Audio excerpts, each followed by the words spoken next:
এদের দুজনেরই ক্যারেক্টারে সমস্যা আছে। কেন আমি এই কথাটি বলছি সম্পূর্ণ ভিডিওটা দেখলে আপনারা বুঝতে পারবেন। রনি পূর্বে বিবাহ করেছে প্রায় ৩টি।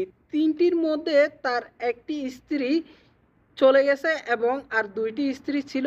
এটা জানা সত্ত্বেও তাসিম রনিকে বিয়ে করে এবং কি তাসিমেরও আগে কিন্তু ৩টি বিয়ে হয়েছে। ৩টি বিয়ের মধ্যে ২ জন স্বামীকে ডিভোর্স দিয়েছিল আর একজন স্বামী প্রেজেন্ট ছিল, যার সাথে তার বাদ-বিতণ্ড চলছিল। সে অবস্থায় রনির সাথে তার পরিচয় হয় এবং রনি তাকে ভালোবেসে সে ঘর থেকে আবার ভাগিয়ে নিয়ে আসে। মানে তারা পরকীয়া করে প্রেম করে তারপরে বৈধ একটা সম্পর্কে এসেছে।